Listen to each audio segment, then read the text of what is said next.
मित्रों, बहुत बहुत स्वागत है आपका यूट्यूब के इस channel study with Avnish Singh में। आज हम साइकोलॉजी की जो है हमारी आज दूसरी क्लास है। अगर आपने पहली क्लास नहीं देखी है तो जाके आप पहली क्लास देख लीजिए। उस क्लास पर कुछ प्रश्नोत्तर हैं, उन प्रश्नोत्तर को देखते हैं। जैसे बात करें पहले प्रश्न की बात करें तो मनोविज्ञान पहले विषय था। मनोविज्ञान पहले विषय था तो हमने वहाँ चर्चा की थी कि मनोविज्ञान के बारे में, जो व्यक्ति के मन के बारे में यानी व्यक्ति के बारे में यानी मनुष्य के बारे में जो अध्ययन किया जाता था पहले वो दर्शन शास्त्र के अंतर्गत किया जाता था। तो मनोविज्ञान जो पहले विषय किसका था? दर्शन शास्त्र का विषय था, न समाज शास्त्र का, प्राणी विज्ञान या विज्ञान का विषय नहीं था, दर्शन शास्त्र का विषय था। अब प्राचीन मनोविज्ञान का जनक किसे माना जाता है? बात करें अगर प्राचीन मनोविज्ञान के जनक की बात करें तो वहाँ आपको चीज़ें याद रखनी है कि सुकरात ने शुरुआत की थी इसमें मनोविज्ञान के विषय में सोचने के लिए। तो मनुष्य के बारे में सोचने के लिए सुकरात ने प्रयास किया था। तो सुकरात ने पहले कहा था कि मनुष्य को मनुष्य का अध्ययन करना चाहिए।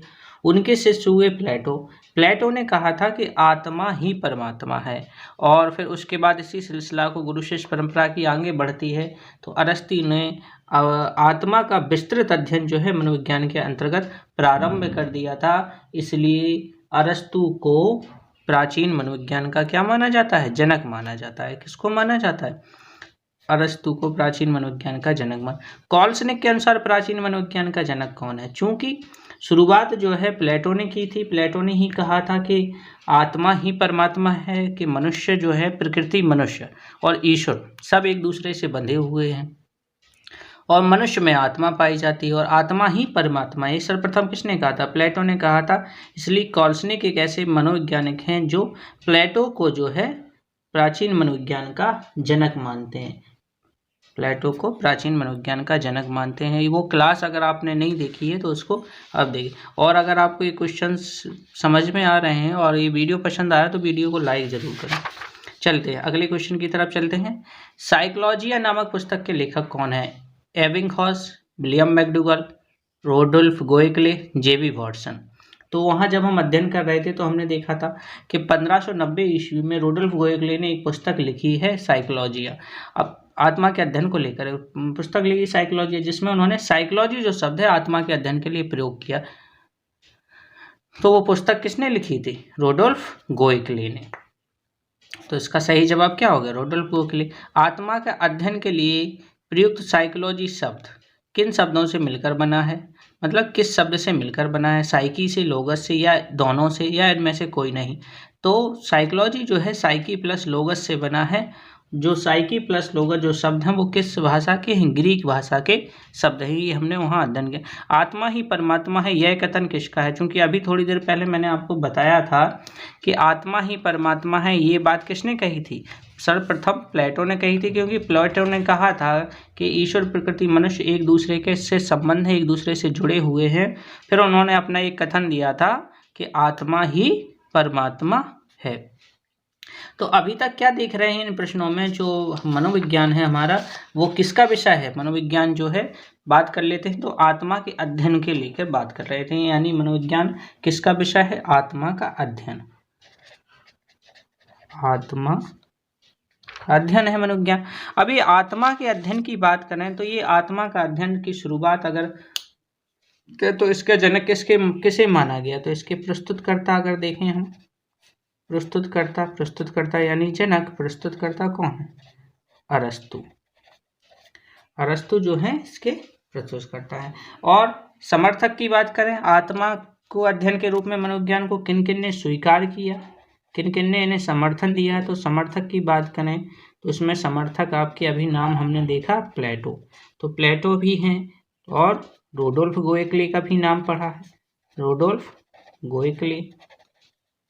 और नाम अगर हम इसमें जोड़ना चाहें तो देकार्ते का नाम है। देकार्ते ने क्या किया था? भौतिक विज्ञान और दर्शन शास्त्र के विद्वान थे। तो इन्होंने क्या किया था? दोनों को ये सोच रहे थे कि आर्ट स्ट्रीम का विषय है, क्यों ना साइंस स्ट्रीम में भी पढ़ाया जाए। तो उन्होंने विचार किया।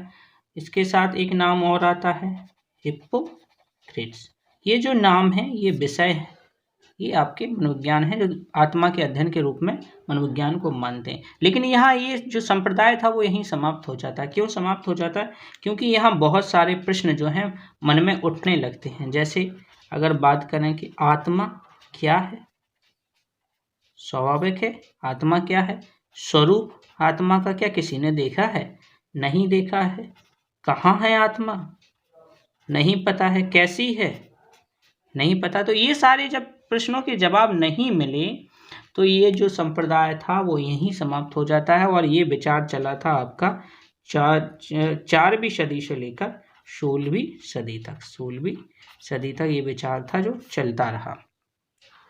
इसके बाद जो नया संप्रदाय उदय होता है, फिर माना जाने लगा कि मनोविज्ञान जो है मन और मस्तिष्क का विज्ञान है। मन क्या है? मन या मस्तिष्क का विज्ञान है। अब ये मन या मस्तिष्क का विज्ञान की बात करें तो इसकी शुरुआत कब से होगी?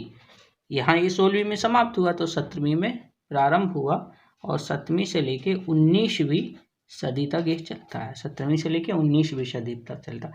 अब यहाँ मुख्य मनोवैज्ञानिक की अगर बात करें कि कौन थे, इसको प्रस्तुत करता कौन थे, तो एक दार्शनिक हुए थे। क्योंकि दर्शन शास्त्र का ही विषय चल रहा है अभी तक, तो एक दार्शनिक थे प्रस्तुतकर्ता जिन्होंने इसको प्रस्तुत किया, वो थे पोम्पोनोजी जो हुए उन्होंने प्रस्तुत किया। और ये पोम्पोनोजी हैं कहाँ के दार्शनिक हैं? इटली के हैं, इटली के दार्शनिक हैं। तो जैसे ही यहाँ समर्थक देखे थे तो इनका भी तो समर्थन किया होगा किसी ने, जो मन के विज्ञान के रूप में मानते होंगे। तो समर्थक में बात करें तो हॉब्स ने समर्थन किया है, कांट ने किया है, लॉक की बात करें तो जॉन लॉक हैं, स्पिनोजा ने समर्थन किया है। तो ये कुछ हैं जिनने समर्थन किया है। अब ये जो समर्थक रहे, अब जैसी समस्या यहाँ है कि आत्मा क्या है, किसका स्वरूप कहाँ है, कैसी, तो क्या यहाँ नहीं आएगी वो समस्या? बिल्कुल आएगी वही समस्या। यहाँ प्रश्न क्या उठेंगे कि मन क्या है, मन कितने होते हैं, मन कितने होते हैं? जवाब नहीं मिला मन कितने। अच्छा चलो ठीक है, हम बात करते हैं कि मन की गति सर्वाधिक होती है। तो मन की गति नापे कैसे? मन की गति का अध्ययन कैसे करें, कैसे नापें?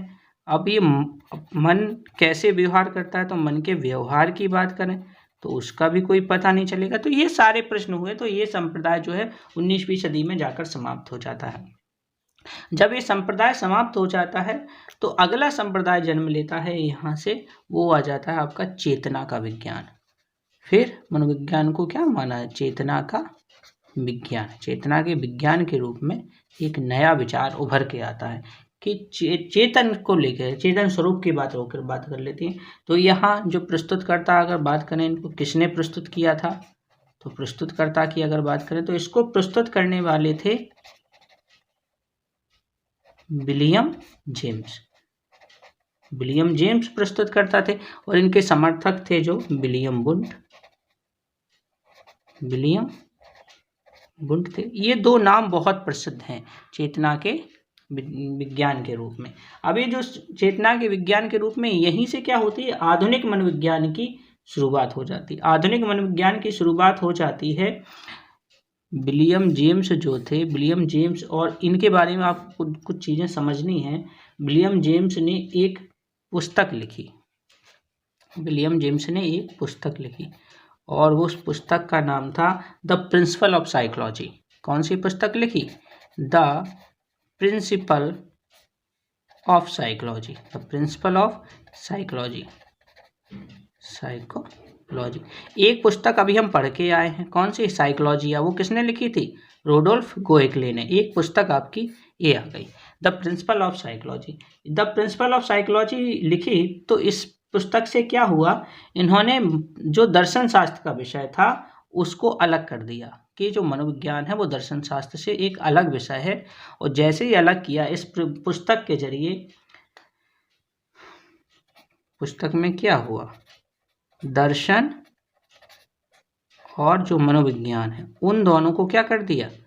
अलग अलग कर दिया। उनको अलग अलग कर दिया। अब जब उनको अलग अलग कर दिया तो इन्हें आधुनिक मनोविज्ञान का जनक नहीं माना जाना चाहिए, क्योंकि ये आधुनिक मनोविज्ञान का यहाँ से उदय होता है।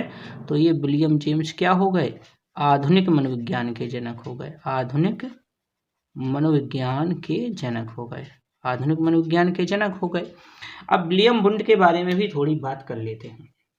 विलियम वुंड जो थे, विलियम वुंड ने, अब देखो यहाँ बात हो रही चेतना को ले, तो यहाँ इन्होंने बाकायदा एक प्रयोगशाला स्थापित की। जब प्रयोगशाला इन्होंने स्थापित की तो इसलिए इन्हें प्रयोगात्मक मनोविज्ञान का जनक कहा जाता है। किसका जनक माना जाएगा, प्रयोगात्मक मनोविज्ञान का। किसको माना जाएगा, विलियम वुंड की बात कर रहे हैं। तो विलियम वुंड ने स्थापित की एक प्रयोगशाला, तो प्रयोगशाला स्थापित करने के कारण इन्हें कहा जाता है प्रयोगात्मक मनोविज्ञान का जनक।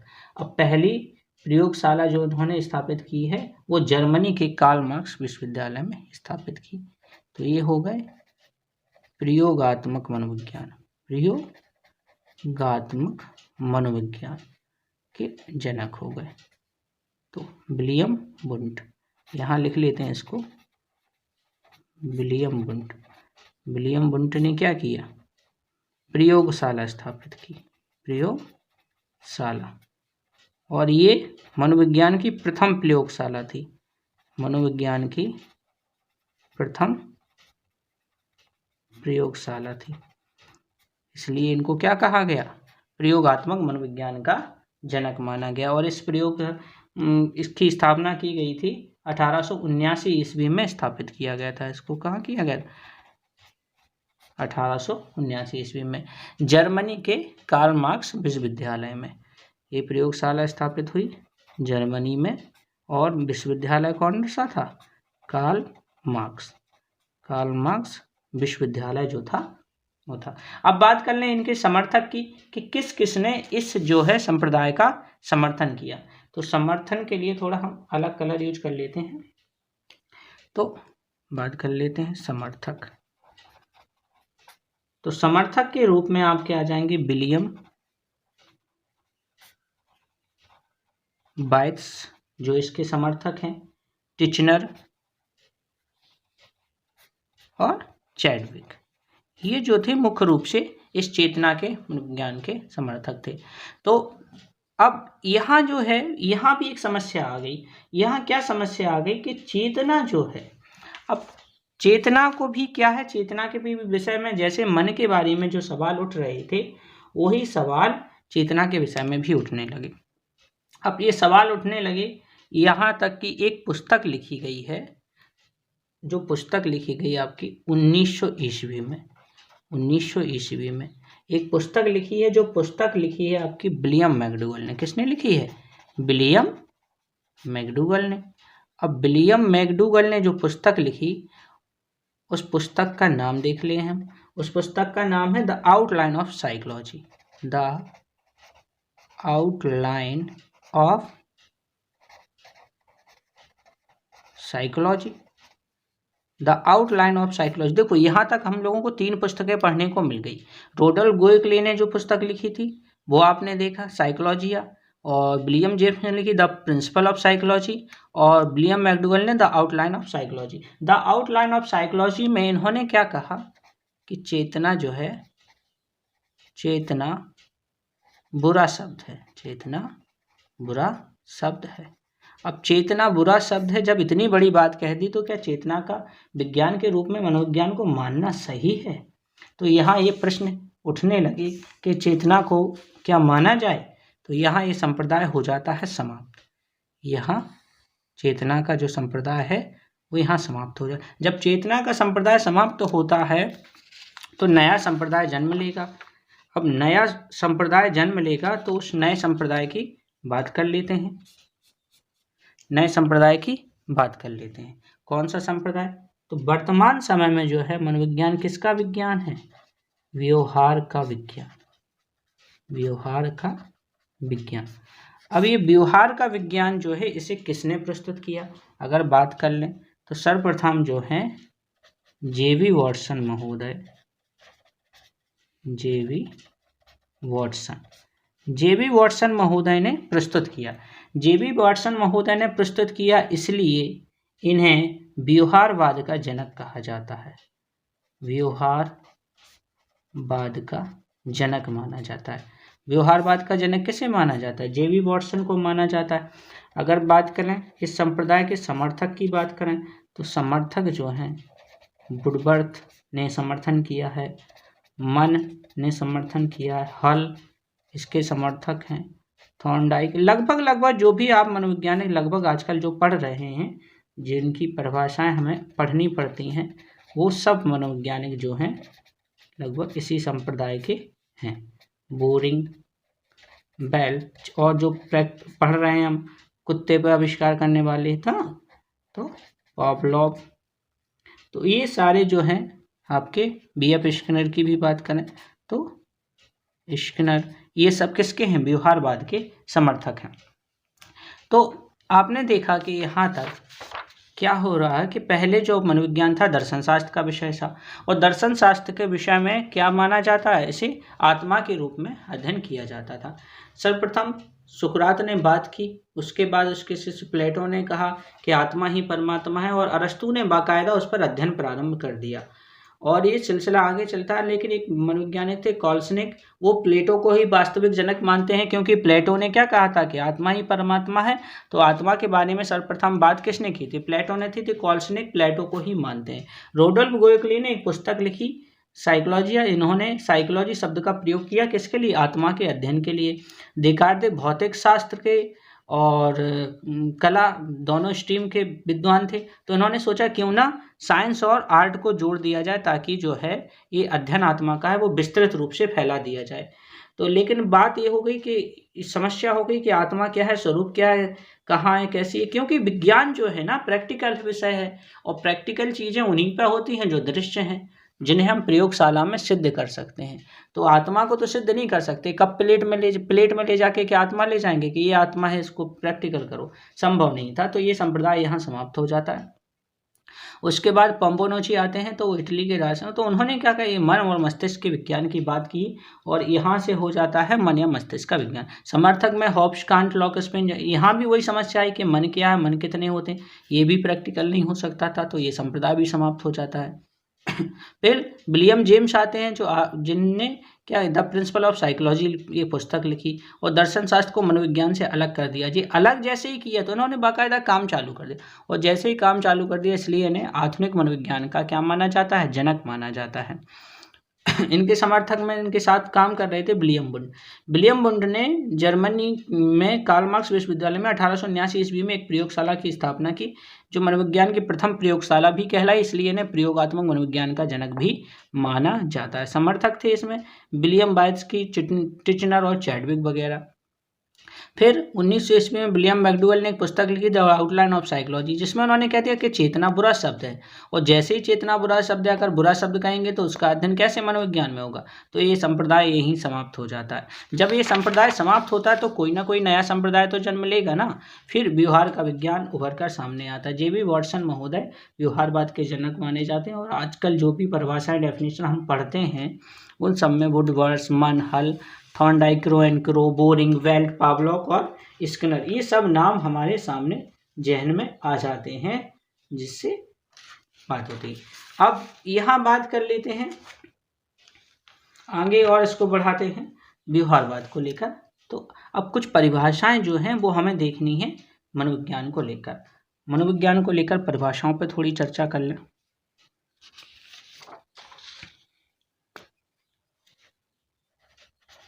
परिभाषाएं, ये परिभाषाएं जो है आपको जिस ढंग से मैं आपको सिखाऊंगा, जैसे ट्रिक बनाकर उसी को आपको उसी ढंग से याद करना है, और अगर आपने उसी ढंग से याद कर ली तो फिर ये मान के चलिए कि वो आप परिभाषाएं कभी भूलेंगे नहीं। जैसे पहली परिभाषा अगर हम ले लेते हैं, वॉटसन की परिभाषा ले लेते हैं, वॉटसन। अब वॉटसन महोदय क्या कह रहे हैं? वॉटसन महोदय कहते हैं मनोविज्ञान व्यवहार का धनात्मक विज्ञान है। मनोविज्ञान व्यवहार का धनात्मक मनोविज्ञान है। धनात्मक मनोविज्ञान है। मनोविज्ञान व्यवहार का धनात्मक मनोविज्ञान है। अब मनोविज्ञान व्यवहार का धनात्मक, अब देखो इसको कैसे याद रखें? वॉटसन, इसको आप थोड़ा इस ढंग से याद रखें, वॉटसन। क्या बेटा, क्या बेटा। तो एक पिता पूछता है बेटा क्या कर रहे हो अपने व्यवहार, मतलब क्या कर रहे हो अपने, कैसे काम कर रहे हो। तो बच्चा कहता है कि व्यवहार जो है, मैं धन कमाने का व्यवहार कर रहा हूँ। मैं क्या कर रहा हूँ, धन कमाने का, धन कमाने का व्यवहार, धन कमाने का व्यवहार कर रहा हूँ, धन कमाने का व्यवहार कर रहा हूँ। तो इस ढंग से आप इस कहानी को याद रखें। अपनी कल्पनाशीलता में एक पिता और पुत्र की कल्पना करें। एक पिता अपने पुत्र से कहता है, पुत्र जो है वो क्या कर रहा है, जमीन में कुछ पैसे बो रहा था, जमीन में क्या कर रहा है, मिट्टी में पैसे बो रहा। तो पिता ने कहा बेटा क्या कर रहे हो। तो उसने कहा पापा मैं कुछ नहीं कर रहा हूँ, मैं यहाँ से पेड़ लगा रहा हूँ। किसका, पैसों का पेड़ लगा रहा हूँ, यानी धन कमाने का व्यवहार कर रहा था। चलो अगली डेफिनेशन देख लेते हैं। डेफिनेशन नेक्स्ट है बोरिंग महोदय की डेफिनेशन हम देखते हैं। बोरिंग, अब बोरिंग की डेफिनेशन है मनोविज्ञान मानव प्रकृति का विज्ञान है।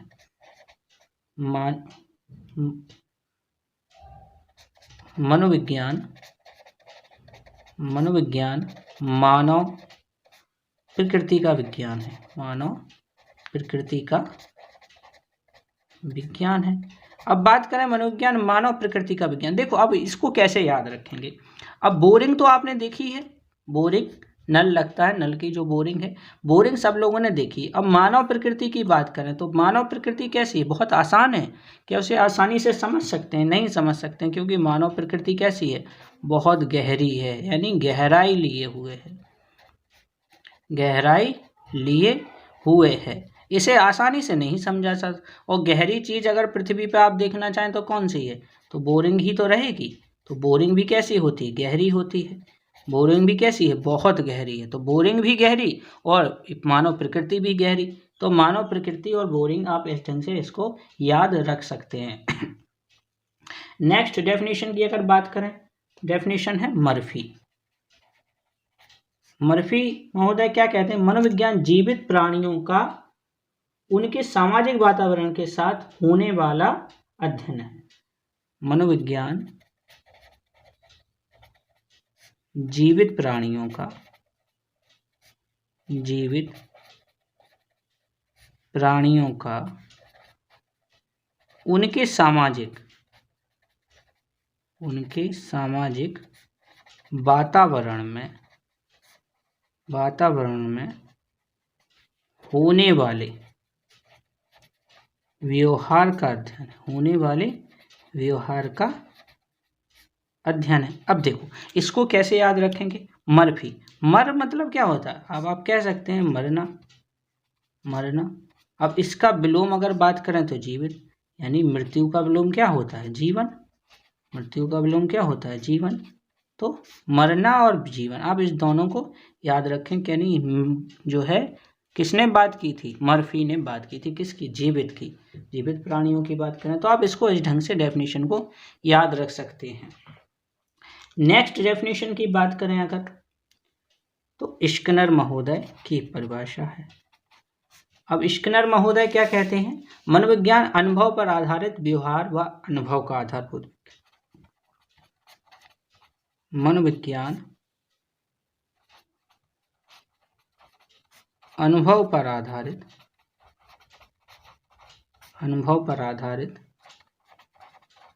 व्यवहार व अनुभव का आधारभूत विज्ञान है, आधारभूत विज्ञान। देखो इस डेफिनेशन को कैसे याद करें। अब स्किनर की बात करें तो स्किनर से आप नर शब्द को ले लें, किसको ले लें, नर शब्द को ले। अब नर शब्द को ले लें, अब बात कर रहे हैं व्यवहार और अनुभव। व्यवहार और अनुभव कौन कर सकता है, व्यक्ति नर ही तो कर सकते हैं, कौन करेगा, अनुभव और व्यवहार, अनुभव और व्यवहार कौन करेंगे, नर करेंगे। अब ये नर जो व्यवहार करेंगे इसी का क्या करेंगे, इसी को बना लिया जीवन का आधार। अनुभव जो प्राप्त किए किसके द्वारा, अपने व्यवहार के द्वारा या दूसरों के व्यवहार को, उसको जीवन को आधार बना लिया और मनुष्य ने अपने जीवन में सुधार ला दिया। आप इसको इस ढंग से याद कर सकते हैं। तो ठीक है, समझ में आ गया ये डेफिनेशन आपको। अब चलते हैं, कुछ और डेफिनेशन है उनको भी देख लेते हैं। जैसे नेक्स्ट डेफिनेशन की बात करें वुडवर्थ की, अभी वुडबर्थ की डेफिनेशन, वुडबर्थ महोदय क्या कहते हैं कि मनोविज्ञान सामाजिक वातावरण में होने वाले व्यवहार का अध्ययन है। मनोविज्ञान सामाजिक वातावरण में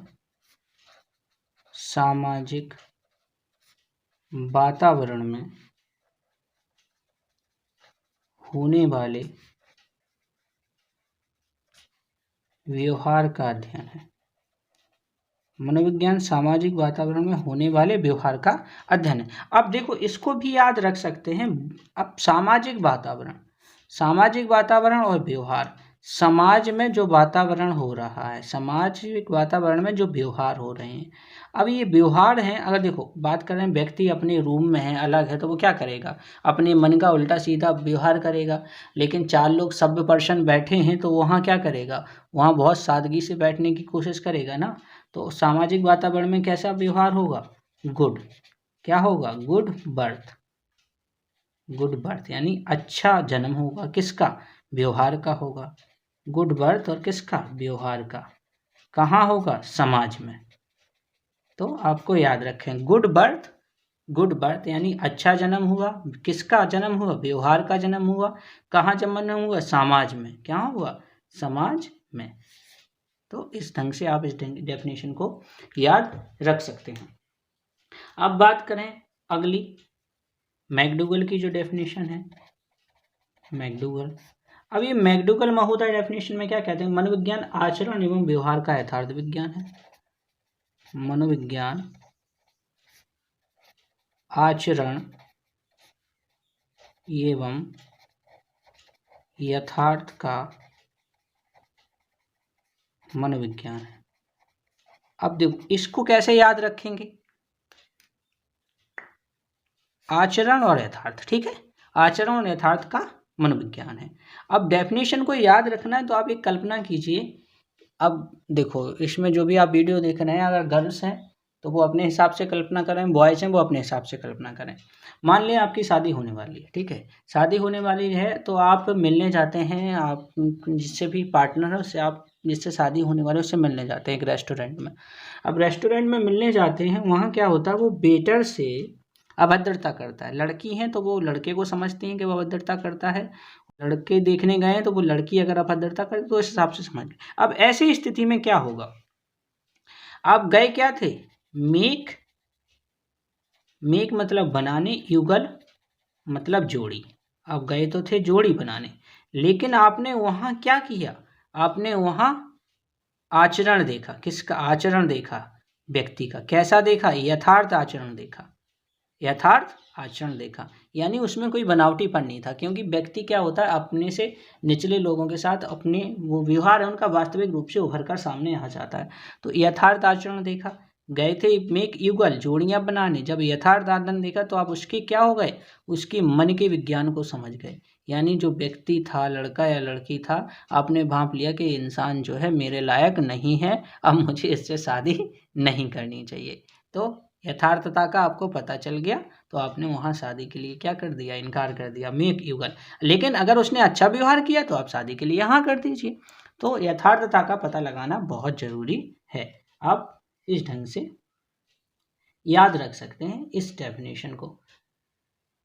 उम्मीद करते हैं कि आपको ये डेफिनेशन याद हो गई होंगी इसी वीडियो में। अगर आपको ये चीज़ पसंद आ रही है तो वीडियो को लाइक ज़रूर कर दें, और समझाने का ढंग आपको पसंद आया तो आप उसको कमेंट बॉक्स में ज़रूर बताएं, अप्रिशिएट करें। अगर कुछ कमी लग रही है तो आप उसके लिए भी कमेंट करें ताकि उसमें सुधार किया जा सके, क्योंकि आपके सुझाव मेरे लिए बहुत कीमती हैं और मैं निरंतर उसमें कुछ ना कुछ सुधार करने की कोशिश करूँगा और आपको बेस्ट से बेस्ट देने की कोशिश करूँगा। कामना करते हैं कि आप अच्छे से तैयारी करेंगे और सफलता आपके कदम चूमेगी। जल्द से जल्द आप सफल बनेंगे और आप अध्यापक बनकर न्यू भविष्य का निर्माण करेंगे। तो चैनल को सब्सक्राइब करें, वीडियो को लाइक करें, शेयर करें, मित्रों के साथ ज़्यादा से ज़्यादा ज़रूर शेयर कर दें, क्योंकि यही मेरा क्या होगा, पारितोषक होगा, यही मेरे लिए पुनर्वलन होगा। और अगर आप ऐसा पुनर्वलन देते रहेंगे तो हम आपके लिए बेहतर से बेहतर करते रहेंगे, वैसे कर भी रहे हैं। तो आप उस मेहनत के लिए भी आप लाइक कर सकते हैं और चैनल को सब्सक्राइब कर सकते हैं। Thank you.